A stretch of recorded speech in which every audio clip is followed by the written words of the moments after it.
Let's go. Dr. Rosie Milligan, one of the most sought-after speakers on the circuit today. Her live internet talk show, Express Yourself, is the most provocative, thought-provoking, and talked-about radio show on the internet. There's no holds barred, and Dr. Milligan puts the B in bold. She brings it every Tuesday live at 10 a.m. Pacific and 1 p.m. Eastern Standard Time. Dr. Rosie has been proclaimed the most provocative female writer of the century. Her books include Satisfying the Black Man and Black Woman Sexually Made Simple, Why Black Men Choose White Women, and the book Nigga Please. These books have raised eyebrows across the country.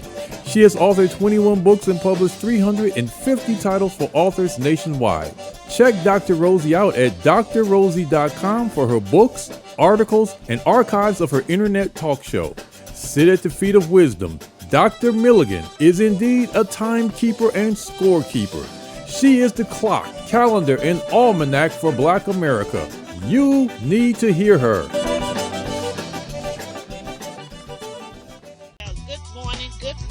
Top of the morning in sunny California.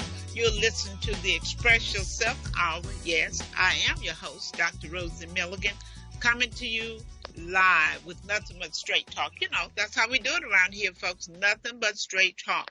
My co-hosts I have two co-hosts, Mr. Keith Swanson, the invisible man. Women keep calling, say, does he really exist? I told you guys to listen to his voice. There's a lot of money on the table for the first person who catch Keith and hold him and say, I got him. But listen up, folks. December 31st, the pot is going to go back to zero. So you have a few more days to catch Keith. He's really a real person. Good morning, Keith. How are you? Good morning, Dr. Rosie. Strangely enough, people recognize my voice before they recognize my face. But they, I mean, all this money on the table, they need to catch you and hold you, Keith. I'm telling you. I feel like getting in the sky, painting up my face, looking like another person, grab you, but I can't give myself the money. Okay, oh well. My other co-host is Shawannah Bordenay. She's a real estate guru, you guys. She sells houses, she buys houses, she does everything you can do to house. I wouldn't be surprised if she's out there trying to paint a house. She loves housing. But anyway, she'll be on later. Is she on, Keith? No, she's not. Okay, she's probably out selling property. Well, Keith, how are you doing today first? I'm doing good. I'm ready for the holidays. How about you? Yeah, I'm ready too. I don't want no turkey. I don't trust him. I heard turkeys are high because of the avian flu, so. I don't trust them. All these genetic engineered turkeys. Nope, not for me. Okay. Oh, yeah. They're making lab meat now, so they're getting ready to put lab meat out on the market. Well, people better consider vegetarian now like never before. I'm telling you guys. Telling you. Wow. Anyway, Keith, I'm really excited about today's show. You guys, we always bring you information that you can live by. You know, we just not up here talking stuff. We bring information that you can pass down to your next generation. You can live by today. It's all about empowering you to be the best that you can be, and most of all, to empower you to pass down generational wealth. And why do we talk about generational wealth? Because we realize that every one of you who listen today, if you can imagine how much further you would be if somebody had just left you a little something, okay? It's critical. So today we're going to be talking about a subject that the community have a lot of myth about, a lot of talk about. I mean, every time I hear people talk about reverse mortgage, people have different spins on it, the do's and the don'ts, the wills and the won'ts, and why it's bad and why you shouldn't do it, and who's just taking your money. They go through so much, you know, like these street corner lawyers. That's what I call it. Everybody got an opinion. And the one who don't know anything tend to be the one who talk the loudest. Have you noticed that, Keith? They talk loud. And I think some people equate loudness with being right. The louder you talk, it means that you know what you're talking about. But we have someone on our show today that knows exactly what he's talking about. And I'm going to introduce you to my guest. But today we're going to take a close-up look at reverse mortgages and its update. We're going to look at the pros and cons of reverse mortgage, how it works, why you need a living trust when you have a reverse mortgage. You have heard about reverse mortgage from the friends and from the streets. Now we're going to get the truth from the expert, Mr. Gil Johnson. Good morning, Mr. Johnson. Good morning. Thank you for joining us today. Mr. Johnson is the president of GM Funding Service, Inc. He's a real estate and mortgage broker. He has served the industry with distinction for 50 years. I think he knows something. 50 years he's been in this business, serving in this industry. So I couldn't think of anybody more distinguished to bring on the show after Mr. Bill Knowles reminded me of who he was, than to bring Mr. Gil Johnson to the show. So you know what I do. I tracked him down. Yes, I tracked him down. And he agreed to come on and talk with us this morning. So, Mr. Johnson, I'm so happy that you took the time out to really stop by and just give us some information as we talk about a reverse mortgage. Keith, before I bring him in, tell me what your perception, just show you how people have different thoughts about what does a reverse mortgage mean to you, Keith? Keith? Mr. Keith? Well, I'm here. Okay, Shawannah. Okay, what does the reverse mortgage mean to you? It's so many myths out there in the street. That's why I brought the expert on. Right, you being right. in real estate, what? When I look at reverse mortgages, I look at it as a plan sometimes to help when it become elderly and they really can't afford to make their payments. A way where they come in and they take over the payments and then also give you a little money monthly to pay. But the bad part of it is you are getting your regular interest that you're not paying that is going on the back end of that mortgage as well. And I also I feel like I know this, that you have a certain period of time once the person has passed away in order to pay that mortgage payment off in order to keep it within the family. So usually it's 6 months to a year. That's what I get from reverse mortgages. Sometimes it's really good though, because it helps people when they don't have it, but they still are able to live the lifestyle that they're used to living. So it works, and but the kids do definitely need to know about it, that there is a reverse mortgage, so that if anything happens, they act on it immediately. Okay. You said 6 That's what months. I get from it. Okay. Some people say you can stay in the house a year. Some people say you have to get out in 3 months. We have a lot of No. You can stay in it. Well, we have the expert. I feel like you can live in the house. Yes. Yeah. Well, some people think that, if you leave a house to them, particularly when we talk about a trust, they say, well, Mama left me this house in a trust. Mama didn't pay the house off, so you got to finish paying it.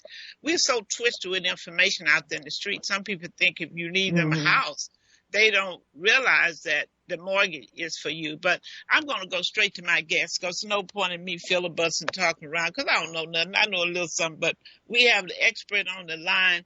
So, Mr. Johnson, would you tell us this morning? I know there's a lot of updates. That's why, I don't want to say what I used to know.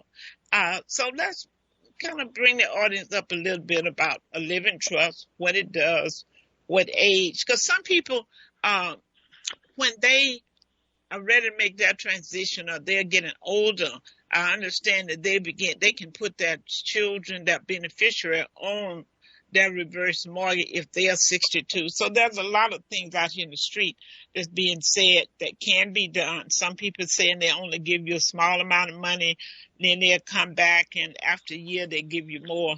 So don't let me be talking about what I think. I'm going to go to the expert. Mr. Johnson, talk to us about reverse mortgage. Okay. A reverse mortgage is a loan on your property. It is in the form of using the equity that you have accumulated over the years once you reach an age of 62. It's also, we can do it at 55 now, but at age 62 forward, you are eligible to tap into the equity in your property. It's the same thing as if you don't have to live, you have to stay in the property. You got to be there. You got to keep it up. You got to pay your taxes. And that's about the sum of it. The only thing that you don't do is when it comes time, you need a trust. If you need a trust, you got to set it up right away. So because yesterday is too late to set the trust up. You don't want to be in a situation where who knows what you're going to do with this property once you reach a certain age. You get incapacitated or what have you. But that's getting a little bit further down the road for what you're going to do after you start your reverse mortgage. The beginning of the reverse mortgage is taking it from the beginning. You have to be counseled. It's a HUD program, and HUD wants to protect themselves by having a counselor, a HUD-approved counselor, talk to you. You make an appointment. We give you a list that you pick from anybody from that list. We cannot hurry you into any particular counseling agency. We hand you the list. You pick who you want to pick from the list. You get in touch with them. You have to be counseled. The counseling certificate will be issued to you once you complete the counseling. Then you share that certificate with the lender, and then that way the lender can then begin to process the loan for your reverse mortgage. That is the beginning. Now, sometimes there's a fee to that. They usually get around $199, $200. That can be waived under certain situations if you don't have it. HUD allows you to waive it. Now, the counselor will talk to you for about 30 minutes and issue you some paperwork to begin with, let you look it over, then call you back in a couple of weeks. You will talk to them. They'll explain everything to you about the reverse mortgage that your lender didn't tell you. Obviously, we can't get into that part of it until you have been counseled. I'm not supposed to do anything until you've been counseled, and then that allows me to proceed with processing the loan. Now, reverse mortgage has a lot of trade-offs. You want to think about counseling. You understand what the trade-off is. You have an opportunity to tap the equity in your property. You can live pretty good off of that. Some people have misused it. You don't want to do that. If you don't need it, don't do it. But if it helps you, then you should do it. Now, you rely on you don't want to rely on your adult children to bail you out of these situations. If you have the equity in your property yourself, you can tap it that way. You don't have to ever pay it back. You live that way. Who wouldn't want a reverse mortgage if you were going to be able to stay there in a home that you've lived in, as you're comfortable in? You tap the equity in there, and you stay there the rest of your life. Now, or whenever you decide to leave. If you just are going to be away from the property for 6 months or so, then you let the lender know, your servicer know, that you're going to be away. If you're going to be gone for over a year, you're standing the risk now of violating your agreement because you have to occupy the property. You can be gone a year, but you must let your servicer know that you are going to be gone. They're going to send you each month when you get your statement, they will send you a copy. They will send you a request for funds. Let's say if you don't want to draw down all your funds at one time, once your fund is gone, you want to leave some of it there. Each time they send you a monthly statement, there is a form in there where you can ask for money. You just fill it out, send it back, and in 7 days or so, whatever you requested, if you have anything left, you can be deposited into your account. We're talking about now about the terms, the ways you can do it. There's well, you don't have to take all the money at one time. You can have a line of credit where you take it down a little bit as you need to, or you can take it all at one time if you choose to. If you take all the money from the reverse mortgage at one time, you get less. If you take it that gives you a fixed mortgage, a fixed interest rate, but you get less money. If you take it a little bit at a time, what we call a line of credit, you don't have to take it all at one time. But that is an adjustable rate mortgage, which means, while adjustable work, sometimes it can get away from you. But it does give you the opportunity to access what you need when you need it. Okay? Any questions? I can go on forever. Can I hear questions now? Where do I go from here, Dr. Well, my question is, because some people said that now with a reverse mortgage, your credit rating becomes an issue, because I know years in the past, if I recall, it didn't matter about the credit. Is credit an issue? Yes, credit is an issue. It becomes an issue, depends on what the credit situation is. Now, if you've had problems paying your taxes, your real estate taxes, if you've had recent bankruptcies, and you didn't give a reasonable explanation for them, discharge, it does not mean you can't get a reverse mortgage. It does mean that there's a program, there's a set-aside called LESA, the LISA, Life Expectancy Set-Aside, which means that you may have to leave some of your money there so that your servicer will pay your taxes when they become due. Now, that becomes a credit issue for some people, because a LISA can be, if they set aside 2 or 3 years of property taxes that they're going to, it's your money. Nobody's going to take it from you. As a matter of fact, they pay you some interest on it while they keep it. But they pay it for you. It's called the LISA set aside. That is a credit issue that has to be dealt with in that fashion. When your credit is not good. When your credit is not good, the HUD is going to require that the servicer set aside, keep some of the funds, set it aside for so that someone else can fulfill the responsibility that you appear not to have been able to take care of yourself. Okay. Now, what about, I think you mentioned 55, have they dropped the age? Well, let me give the number out first before I finish with that question. Those who have questions, you can call us here at 310-928-7733.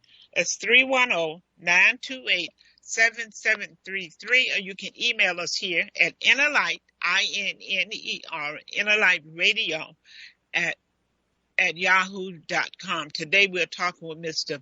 Gil Johnson. He's the president of GM Funding Service, Inc. He's a real estate and mortgage broker. He has served the industry with distinction for 50 years. So, folks, this is information that many of you have been telling me that you wanted to hear. Today we're taking a close-up look at reverse mortgage and its update. Mr. Johnson, you mentioned 55. So can a person get a reverse mortgage at 55 years old? Yes.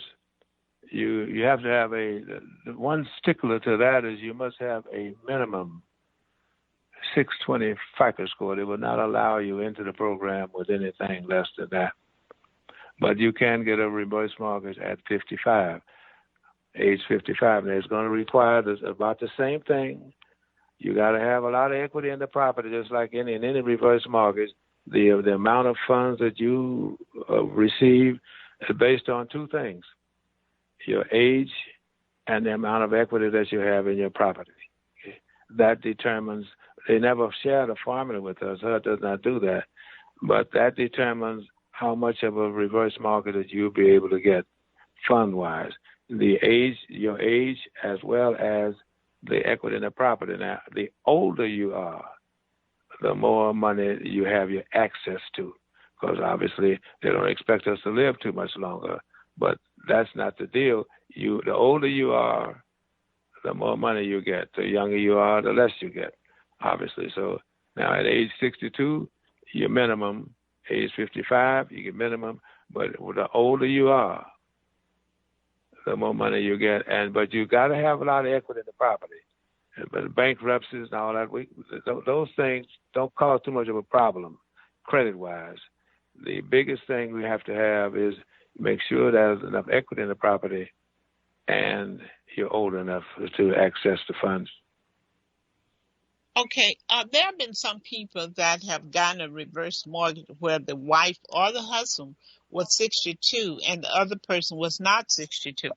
So they can only do the reverse mortgage for the spouse that was at the age of 62.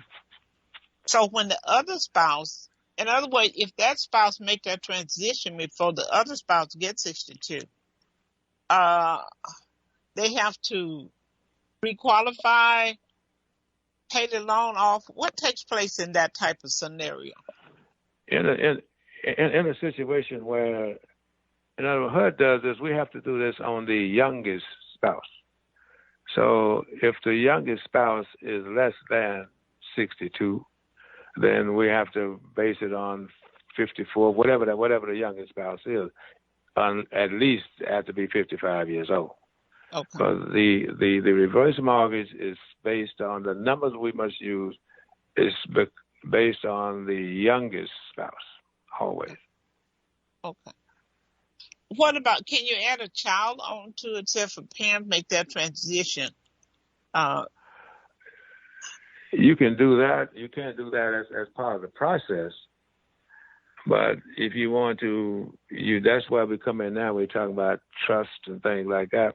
You want to add somebody to this situation. You cannot do it as part of the process of obtaining the reverse mortgage. But once the property is yours, you want to do some things. You want to trust to include somebody involved, and no matter, that's your business. But you can't, that's not a part of the process going in. You won't be able to do that. Okay, that makes sense. Okay, Shawannah, Keith, you guys have a comment? And let's check the board, see if we have any callers.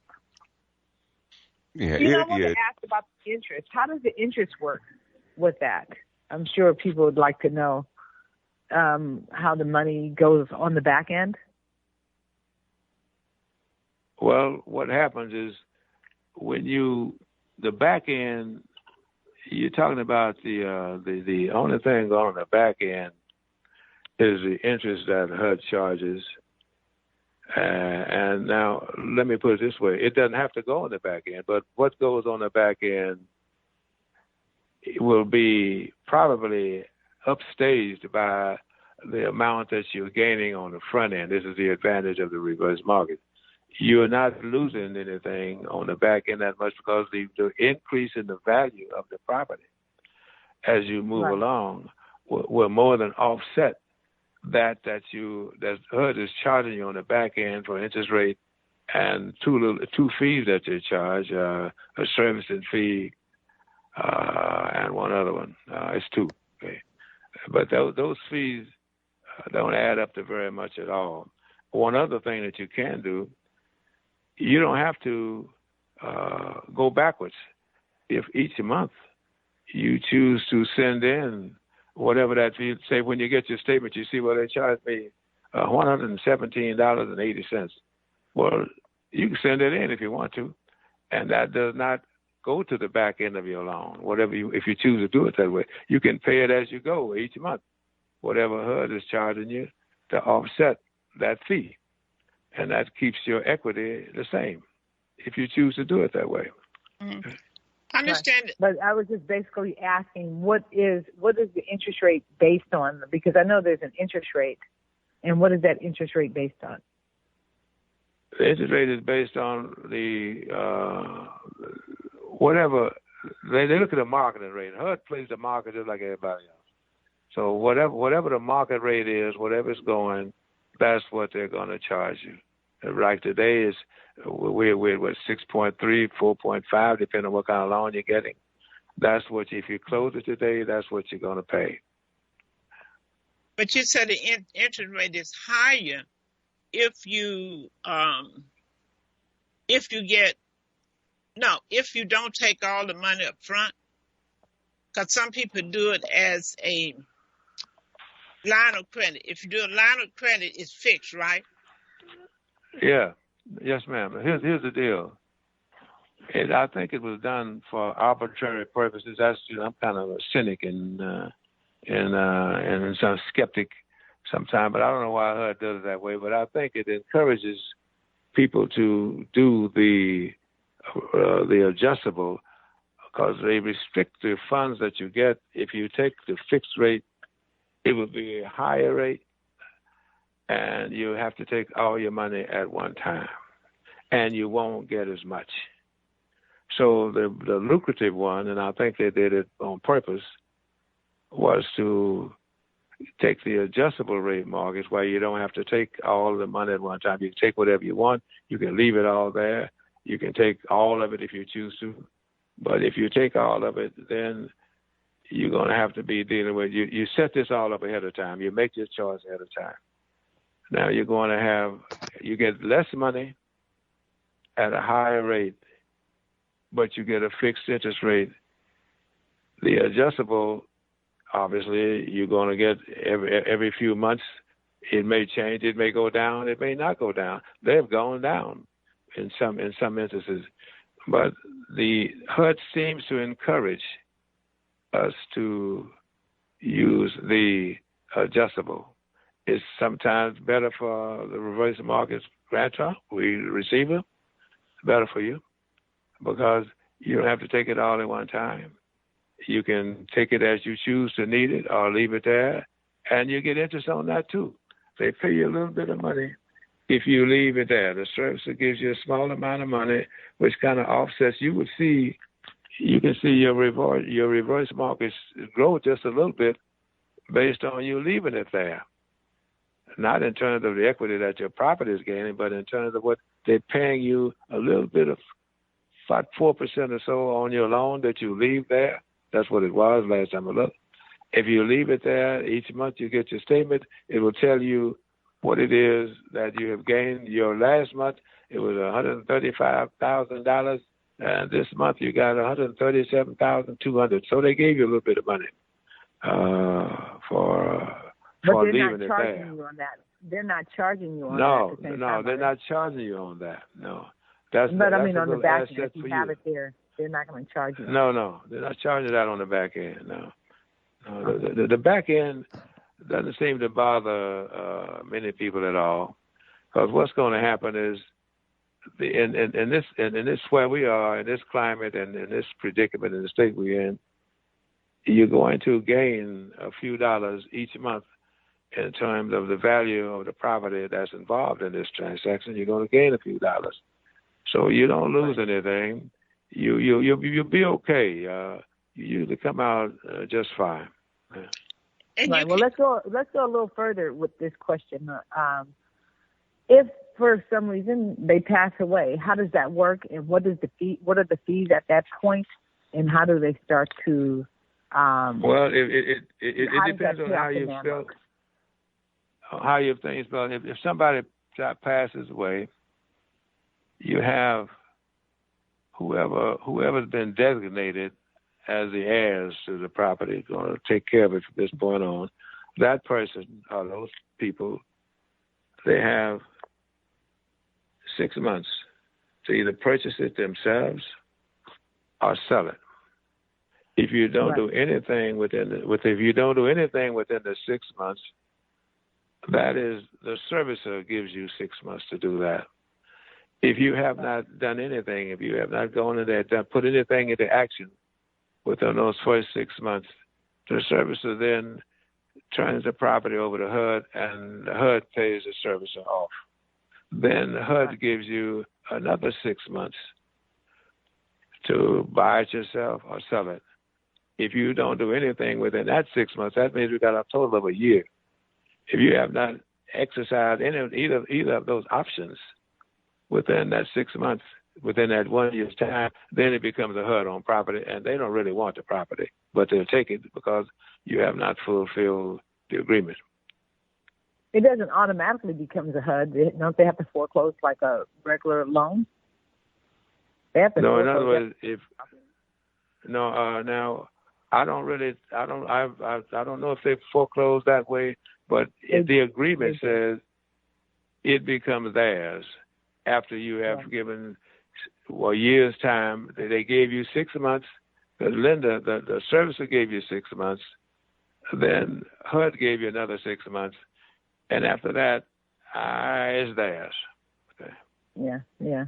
Okay, but as far as the payoff, let's say the loan that the person that passed away borrowed was $675,000. That's how much money they received, and they've been writing that $675 for, let's say, 5 years. How is the interest calculated, and how is the payment calculated? And then how is the payment calculated after they pass away on the interest? How is that calculated? Do you know? There's nothing is going to change because they passed away. Mm-hmm. Nothing going to change because whatever the interest is, that's what the interest is at that time. Whatever it was as they lived, it's not going to change because they're no longer here. Okay. So that doesn't change it. The terms of the loan, the terms of the agreement, does not change because someone passes away. The only thing is now the heirs, whoever's going to be dealing with this situation, they got to start to get busy now. And you know what, Mr. Johnson? Most people, let me give the number out again. It's 310-928-7733. 310-928-7733. And what I'm finding is that most people should want to never even read their contract. They don't know anything. All they know is they gave me some money, I got a reverse mortgage, I bought me a car, I took a trip, or I fixed my house up. Mm-hmm. They pay no attention to what's in their contract. And they don't discuss it with their kids. I've had people who passed away and the children didn't know they had a reverse mortgage until they passed and they found the paperwork. And I think it's so critical for families nowadays to really come together and talk about this, even talk about their plans to do a reverse mortgage. Because you may have a child who will step up to the plate and say, well, Mom, why you want to do that? Well, I need to get my roof. Because parents tend to hate to ask children to help them financially. I don't know why when kids don't do nothing but beg and ask you for stuff all day and night. But parents just that's the problem right there. That's the reason they're asking you, so you know you can't ask them. Yeah, but that's why a lot of people have to get it because they've given so much away to their children. But what I'm saying, if you talk to those children, they may say, well, Mom, you don't need to do that. You know, we'll put the roof on the house because, you know, they know that something happened to you is theirs anyway. They may be willing to not to have to qualify for a loan because you may assume, well, you know, all they got to do is qualify for the loan. Say you said that, Mr. Johnson, 5 years ago when you got a reverse mortgage. Now in today's market, the interest rates is higher. So many things have changed. So maybe that child can't qualify for that loan now. So when you start talking about generational wealth, these are things that we have to put into the equation. What if that kid cannot qualify at the time that I make my transition? Now, this property is gone. There's another house gone. So dialogue is very important that we discuss that. That's why I talk to people, Mr. Johnson, about a trust, because if they know they can't refinance their house, you know, 41 days, you know, after the death, they can put it on the market and sell the house and get to equity. If it goes in probate, if it's there a couple of years, you're looking at all that interest, you know, being added for 24 months. That's lost money. Right. Well, now, ideally, when the parents take out the reverse mortgage, they share that information with the children and the heirs. You should share that information. All you got to keep everybody in the loop. Let them know what's going on so they don't have to be concerned about what it is that they did not know.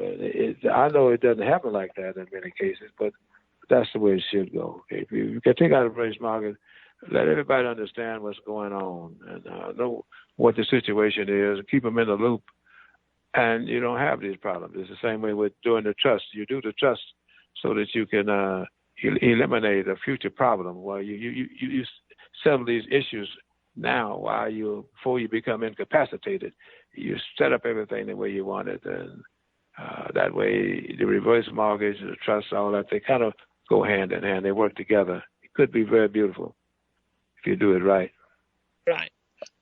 We have a question. Someone came in and said on the board that they were concerned about the discussion regarding the ARM, adjustable rate. It says on anything at all at this point because the overall economy in America is too vulnerable. That came from William. William, I understand exactly what you're saying, but if this person is put in a position that they can no longer pay that mortgage because of what's going on in this country with the gas going up, food going up, you're on a fixed income, I'd rather see you have an adjustable mortgage than to be in the street by losing their property. So you got to think about that. See, a lot of people get mixed up with that. Some people really have no choice. They would be homeless or would lose their property if they didn't look at a reverse mortgage, if they have nobody to help them. And most times the kids cannot. Now, I have a client who had a reverse mortgage, and I had a meeting with them because it's two on the lot. And her son lives in one of those properties, and he is disabled, but he does a little work on cars and stuff like that. Well, then they realize that if something happens to her, and if they don't purchase that property, then somebody else buy it, then what's going to happen to her son? So that's why families need to talk. So they had that dialogue, and they all decided to come together and pay off that reverse, and they keep their front house, that their brother could stay back there and continue to live. That's why conversation is critical right now. It's more critical now than ever before because we're in some difficult times. You know, and the jobs are not matching up, salaries not matching up with what these home costs, particularly if it's just one person involved. That's why we almost down to the wire, where more than one person will have to come in and try to help about the house. So, Mr. Johnson, I'm really happy that you came on to talk with us because some people have such a bad connotation about reverse mortgage. They shouldn't do that under no circumstance. They're going to lose the house. No, a lot of people lose the house and they didn't have a reverse mortgage. So you want to address that? You said many people. I didn't hear all that. What was that? I said part? some people would have lost their home if they had not gotten a reverse mortgage. And it's too many people bad-mouthing. They talking about, well, she shouldn't have got that. And it ain't going to be nothing left for the kids. Well, hell, the kids need to get their own. Yeah, there's a lot of misinformation about reverse mortgages out there that's saying that it's a bad thing. And they mad at Japan because if she get that reverse mortgage, all the equity be out and there ain't going to be nothing left for us. Us. Yeah, what us? Yeah. Then you buy mama's medicine, that high medicine that she's skipping because she don't have enough money to get it. You go in there and fix the plumbing. You go in there and put a new roof on her house. You do all those things. I think mama sit back in that rocking chair and she won't need a reverse mortgage. Come on, somebody. That's what has there been like scammers out there that have taken advantage of senior citizens claiming reverse mortgages? And that's where all the misinformation is coming from?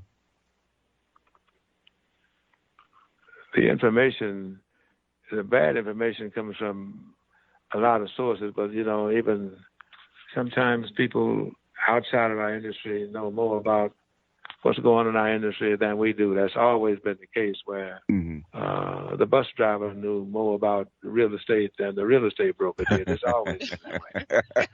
But the key to it is the educational part of it. That's why it begins with counseling.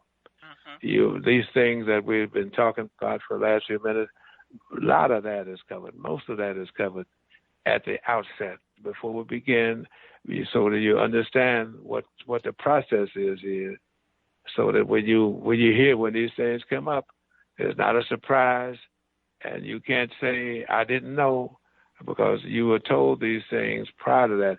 The counseling is quite crucial, and we do it at the beginning. So some of the things we're talking about now have been addressed initially. Yeah.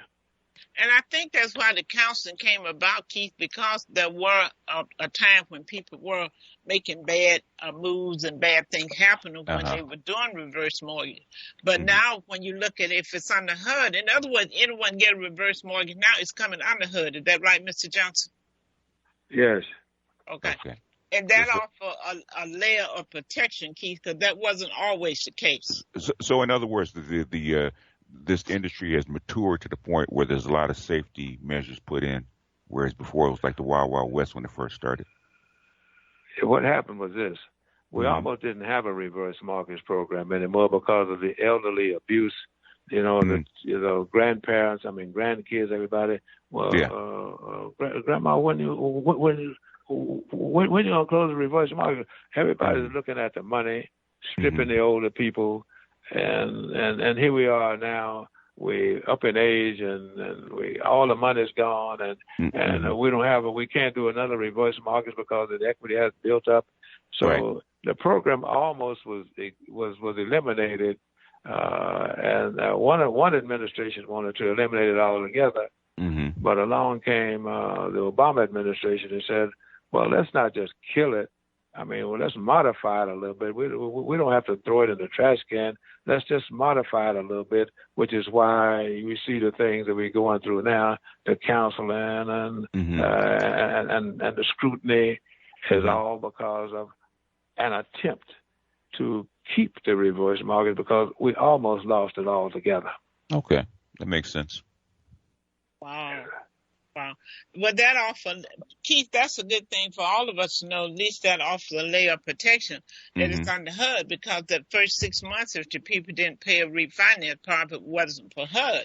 They'll lose that property. So now it goes to HUD, and they stand a better chance trying to work it out with HUD. I think they would, with a private lender. I'm sure, if HUD wasn't backing it up, they would lose it. Let's take a caller. Caller, go ahead. We have a caller on hold.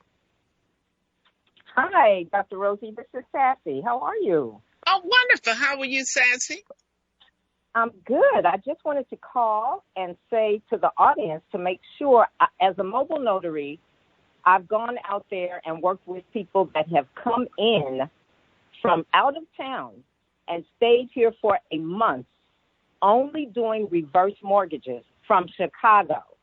And I want you all to give out your numbers over and over again, because that is not right. These people have come in here and knocked on people's doors. And when I ask the client, when I'm closing the loan, I'm asking the client, how did you get this person? How did you find this person? And they had knocked on their door. And half of the people don't even read their contract like you said. Even though they go through the counseling, they still don't understand all of the paperwork that's there. So I just want you all to know this is great that you're giving out this information, because no one should be coming into our territory, like you said, like he said, the bus driver knows more than the real estate person. These people know that they can make money out here, and they'll pay a hotel bill and come out here and make the money just on a reverse mortgage. So I just wanted to say thank you for giving out that information, because it is desperately needed. Thank you, Sass, and she's absolutely right there. People come from other states, they rent hotels. You know how people used to go from door to door, you guys trying to sell your magazines and that type of stuff. They 12 and 13 of them hit the pavement running, door to door, dealing with reverse mortgages. So that's why this dialogue really needs to go on. Because I know when people really want money, just be upfront. A lot of times they don't pay no attention. All their eyes is on, I hope they don't turn me down. It's like those people who go buy a car and they don't care if the interest rate is 29%. They standing there holding their breath, praying to God, oh, God, please let them approve this loan. Oh, let me get this car. The man come back, you approved interest rate 30%. Oh, thank God. So that's how some of these people do about this loan. They ain't thinking about what them people telling them in counseling. All they want to know, am I going to get this money? So that's why the family come in. That's why you really need to sit down and look at hopefully someone could go to the counseling session with you. But I think one thing that they do here, that you must pay the taxes. So that's why it's good to go. I think you have to do the insurance and the taxes. If not, you're in default. And they give them some information. So I think the counseling is really good. I'm proud about that. I'm proud to know that HUD, have their back. That gives me a little consultation, because I've known through the years so many elders have really been ripped off. And the kids don't know what happened to the money. I had one client, his mother supposedly had gotten $300,000. They haven't seen it in no bank. They can't see nothing she bought at the house. She didn't fix up nothing. They trying to figure out for the money. Now, is there a thing But that that's what I shows was. that That's the what I people was have? asking, Dr. Rosie.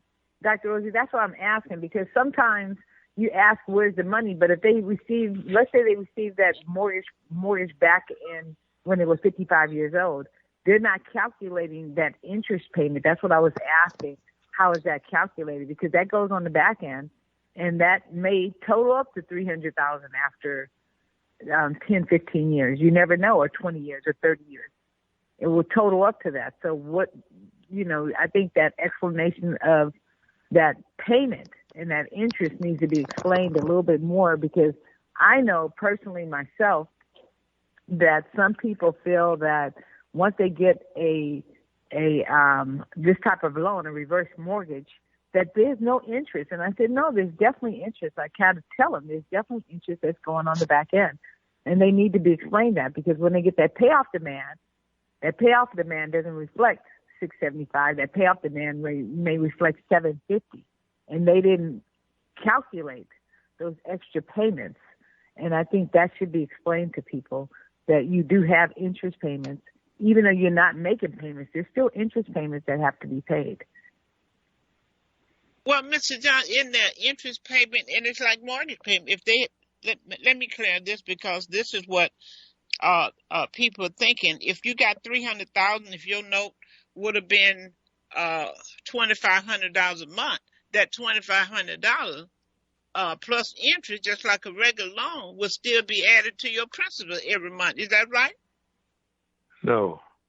Okay. In other words, if you have in a reverse mortgage, the interest that you pay for the money, they said that you're not paying, because you're not paying it in every month, and you're drawing it down. Whatever that interest rate is added to the back of the loan.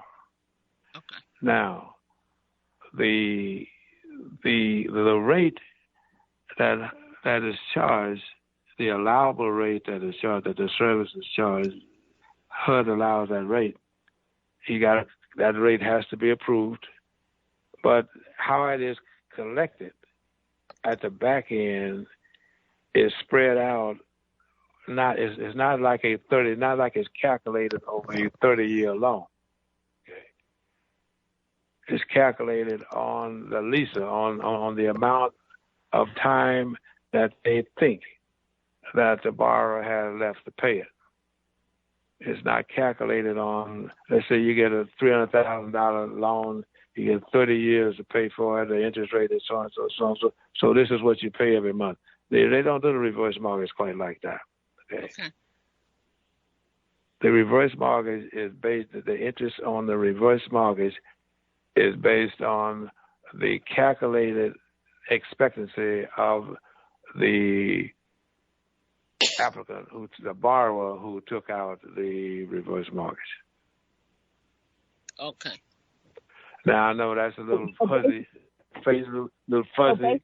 So, but it's fuzzy to me too. Okay. It's that's how what they say to calculate. I think the fuzziness comes in at, it's not a 30-year loan. And when they do reverse mortgages, they're really not expecting you to live 30 years. They're only expecting you to live 10 years. So they base their life expectancy on that. So it is 10 years worth of interest rate as opposed to 30 years. Yeah, no, but what I'm saying to you is there's so much about these things that they don't really share with us. And I don't know what the reason for it is, but they never have told us how you arrive at a certain amount, how much money you're going to get at age 80 years old, and you got this kind of equity and so on. Now, they got it in their computers, but HUD never shares that with us. Yeah. I'd like to be able to. It's much like the same way they figure out pensions and insurance policies. It's basically the same way. Average life expectancy. They have all kinds of data that they've been plugged in for, 50, 60 years about how long they expect you to live and stuff like that. So it's based on the same way they actually calculate pension plans. Because if you 75 or 80 and get it, I'm sure they calculate it in a different way because they don't expect you to live as long. Yeah. Yeah, and plus, plus it's also a group of people, so it's not just you. it's also calculated against a whole bunch of other people. So they have to, they have a certain fee that they put in to actually, to actually make it so it's like a group thing. It's not, individual thing. So when that's comes probably why you get more money if you're older, because they don't expect you to live as long. Yeah. Well, you get the same money just in a shorter time. That's all. But go ahead. The idea is you want to you get when you take the short-term rate, when you take the a fixed rate of interest, then I mentioned earlier, I think, that you get less money. And at a higher rate. And a higher rate. That's they set the program up like that, I believe, to make the other option more attractive. They would prefer you use the adjustable, I think. Yeah. That's where it looks like that's their preference based on how they have structured the program and how they administer it. They don't seem to encourage it overtly, but I think they do it anyway. Well, I think one of the things for those who are listening, I think is very important for those who are getting reverse mortgage, is really to have family involved. When I say that, you need to be saying to them, if something happens to me, you're going to have to refinance this house. How is your credit? Is your credit not good? You need to get your credit good if you're going to, to keep the house. Now, if that house is at a certain value, then that person will know that they can't qualify for the loan. So it's really, Shawannah, you guys, it's really planning. If it's going to be $600,000 or $700,000 when Mud Deal passed, then I need to look at fact, well, can I qualify? I mean, you need to start looking at that. Start talking to a lender. All I'm saying, folks, we got to do some planning. Don't we're going to lose everything. It's nothing wrong with reverse mortgage. If you have needs and you're struggling, you have a child out here who doesn't have a job and never had one, you know darn well he's not going to be able you have to protect your overhead. Yeah, to qualify for that house. So the minute you die, ain't nothing left for him to do but sell it and go spend the money and do what he's doing when you can spend it on yourself. A lot of people don't like to hear me talk like that, but it's absolutely the truth. I can spend my money better than you can. You know what I'm saying? I get a little something out of it. If all you're going to do is do the same thing I could have done and had a better quality of life. At the end of the day, it's your money. Okay. Yeah. It's not their money, it's your money. Yeah, and I want these children to stop acting like they got some damn entitlement to somebody's. I hear it all the time. To somebody's property, something you don't work hard and labor for, and you sit back like you entitled to it, that I don't need to borrow the money on because you eating up the equity. It's my equity. Yeah. I'm going to say that again. It's my damn equity. Yeah. I'm sick of these kids, okay? And whatever's thinking left, they have entitlement to something their parents have worked hard for. Sure. Yeah. You're supposed to leave a legacy, and that's what everybody should try to do. But don't get it twisted with somebody who been wasteful, not trying to do anything with his life, and trying to tell me that I'm not leaving a legacy if I'm leaving it to a fool. Now, don't call up here, don't write up here talking about what I said. This is my damn show, okay? And I mean what I said. Go on, Mr. Johnson. I didn't mean to let you hear me cutting up like this, but I'm sick of these kids. He probably agrees with I got to agree with you on that. I agree with you. I think Mr. Johnson. Yeah. Okay, are you telling me goodbye? No, you're trying to jump in because I want you to she's off her soapbox now. No, I'm off my soapbox. I didn't mean to cut up like that with you. But yeah. Well, you mentioned something about the children. We were talking about the children, but I've seen it a lot, and down through the years that they have really taken advantage of their parents and grandparents, and did nothing with the property that the people left for them, and they went through a lot to set it up for them, and in 6 months' time they smoked it up or whatever. It was all gone. Didn't have anything. But the reverse mortgage kind of prevents that from happening to you now, the way it's set up now. Because you would say when you're filling out your application, who is next in line? Is this, who do, you got to say that. You got to let everybody know who's next, so the servicer will know who to contact in case he cannot hear from you. Because sometimes the people haven't done anything at all, the servicer needs to know. So initially, you will reveal all this to the servicer. It may not stay static. It may change. But at least we start out with that premise that everybody will be in a loop on this thing. It's really all about planning, folks. If what they say, Shawannah, if you don't plan to fail, but you fail to plan. Let that resonate. You don't plan to fail, but if you fail to plan, you will fail. And that's why I think it's time now for families to really have that sit down and that dialogue. Is really important. That's how we'll be able to keep these properties, pass generational wealth, by leaving it to the person who is going to make sense out of it. People say to me, Mr. Johnson, when I ask them who they want to be their successor trustee or power of attorney, they go, well, Junior is the oldest. Always look, age does not come with sense. It doesn't mean he has the most sense of the wisdom because he's the older. So you need to really take a hard look at your children and make sound decisions, not based on the fact if I don't leave Junior over, he's going to be mad. Who's going to be mad at? I'll be out of here. And people, well, if I leave him out, he's going to be mad. You're going to be gone. So what are you worried about? Do the right thing so it can pass down to generation to generation. So, Mr. Johnson, give us some parting words really about, like we said, updates to change in reverse mortgage. You say a person could get it at 55 now. That's good news for a lot of people. Wouldn't you think so, Keith? Yeah, that's good news. They can do it. They can do it at 55, especially in this economy with the hard time that people are having. Go ahead, Mr. Johnson. Yes, you can have it at 55. You need a lot of equity. It's a jumbo program from HUD. It's a little bit out of the realm of what we use, what we're accustomed to, but it is available. Now the idea behind it, of course, is at age 55. It depends on how long you had the property. Initially, what happens is you don't have an awful lot of equity in that property.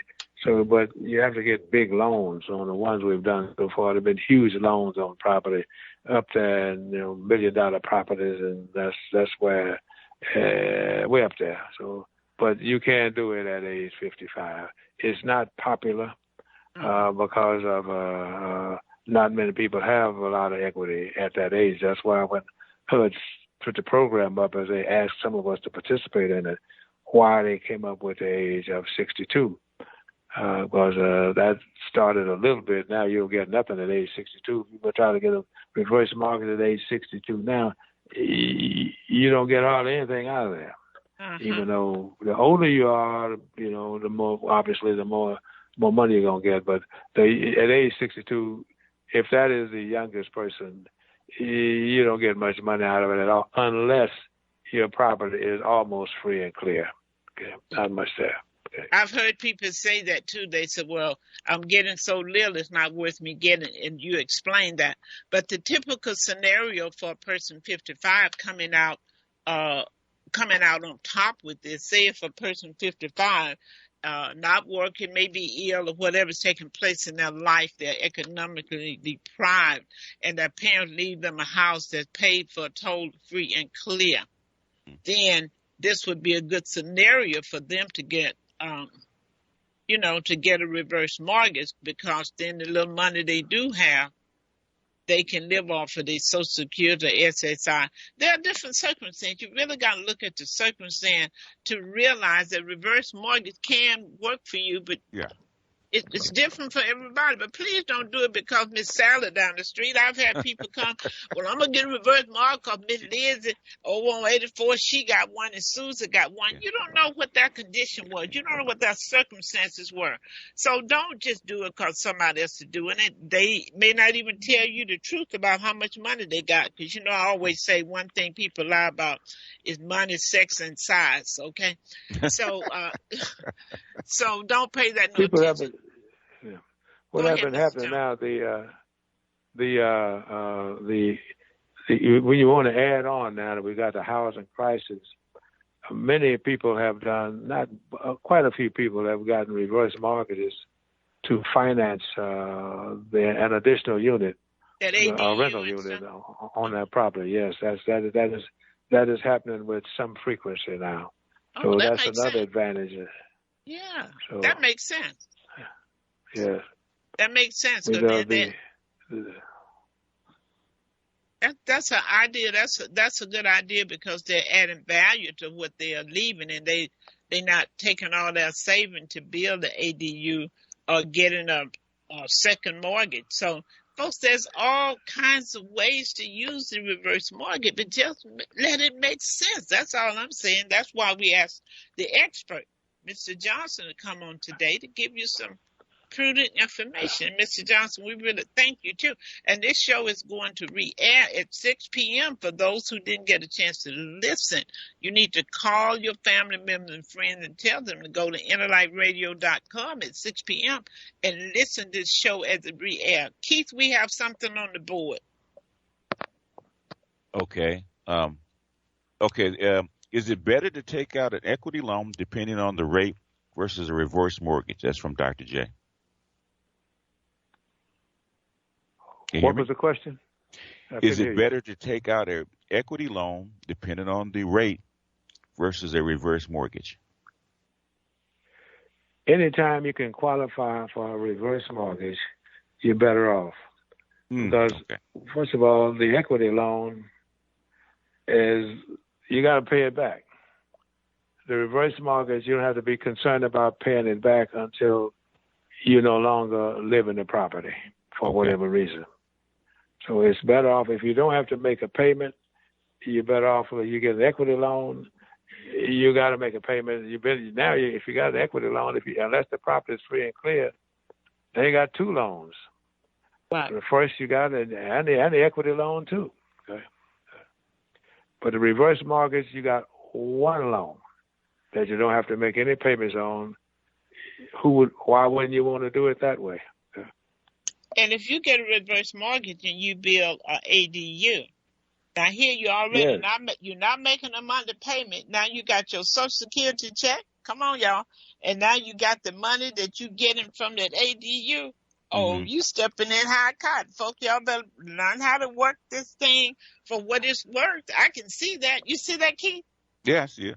You got your Social Security check. Now you got extra income. And you've added value to what you're leaving behind. Yeah. Wow. Okay. Wow. That sounds good to me. I don't know about you all. That sounds good.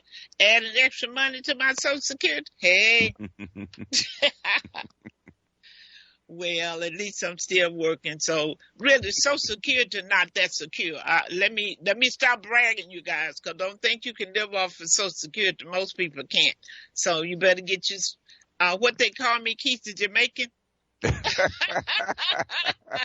Yes, they do. Better get you some extra streams of income. Mr. Johnson, we thank you so much. This was such a treat having you today. And I mean, I pulled you at the last minute to ask you to do this, and you were so kind. Why don't you tell us how we can utilize your service? Tell us what you do and what you can do for my listening audience, and give them your telephone number. Well, we do everything. We do FHA, VAs, reverse mortgages. You can find us on the web at www.gmfundingservices.com. We're at 614 West Manchester Boulevard in Inglewood, Suite 101. That's right across the street from Roscoe's on Manchester near La Cienega. Okay. All right. Okay. 310-677-0291. My cell number. Okay. You repeat the number. That's the office number. Okay. The office number is 310-677-0291. My email is johnsongilb@gmail.com. Cell number 213-309-8815. We've been doing it a long time, got a good record everywhere. So be happy to help any of you with any problems that we have when it comes to financing property and getting loans. We do it all. Thank you for the opportunity. Okay, and if anybody missed that number, all you guys have to do is call me. You know my number, 323-750-3592. That's 323-750-3592. If you missed it, just call here. I'll give you that number.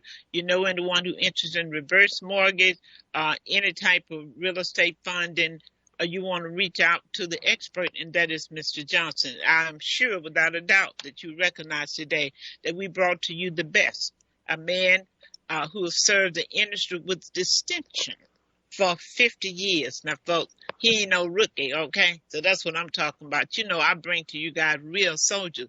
So if you have any need, not just yourself, if you know anyone else who's thinking about reverse mortgage, now you have a clear picture about it. You don't have to be listening to the person on the corner talking smack, okay? You got the real deal. So make sure you give Mr. Johnson a call and start looking at your situation. Maybe you need a reverse mortgage, you know? Maybe you need to buy a house. Maybe you need whatever your needs are in that industry. If he can't do it, he can tell you where to go. So, Mr. Johnson, again, I thank you so much. I really appreciate you. And thank you for the opportunity. Thank you. Everybody be safe. Okay, you too. Have a great one. Thank you. Okay, bye-bye. Bye-bye.